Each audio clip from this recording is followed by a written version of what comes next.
niyo ang Panginoon. Ang mabuting balita ng Panginoon ayon kay San Lucas.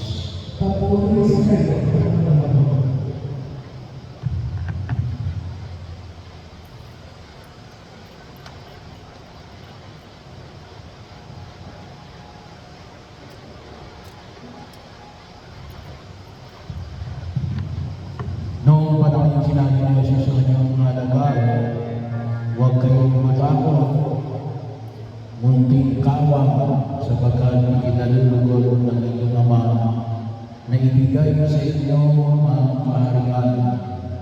Ipagbili ninyo ang inyong ari-arian at mamigay kayo sa mga lupa.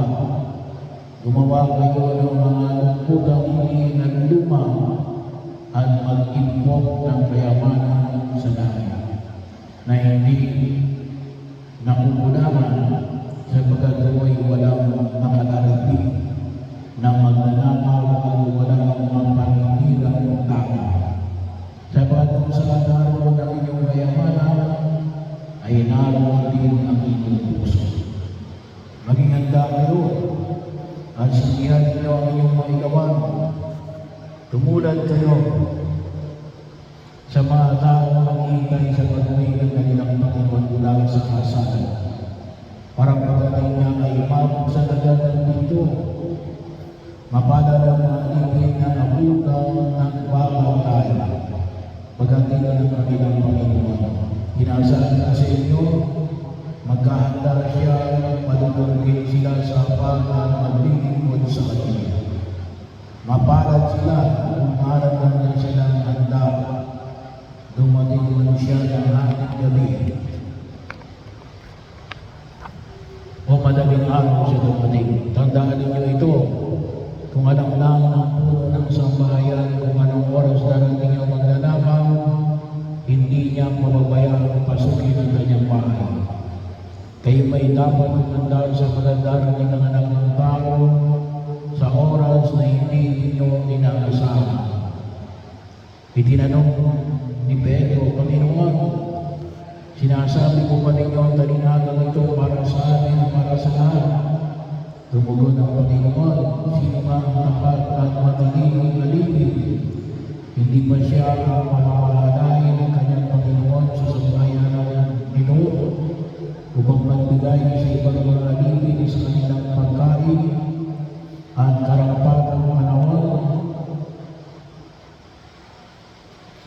Mapalad ang alipin iyon kapag pinagdan siyang gumagawa ng kayo'y pagbalik sa kanyang Panginoon. Sinasabi ko sa inyo, pamamahalain siya ng kanyang Panginoon sa lahat ng ari-arian nito. Ngunit kung sabihin sa sarili ng alipin iyon, matagal at mabago magbalik ang aming Panginoon at simula niyang puntuhin ang ibang alipin lalaki at babae at kumain, uminom, at magmasik. Darating ang Panginoon ang alipin iyon sa araw na hindi niya inaasahan at sa oras na hindi niya alam. Buong higpit na paparusahan siya ng Panginoon at isasama sa mga hindi tapat. At ang alipin nakaalam ng kalooban ng kanyang Panginoon ngunit hindi naganda ni sumunod sa kalooban nito ay tatanggap ng mabigat na parusa.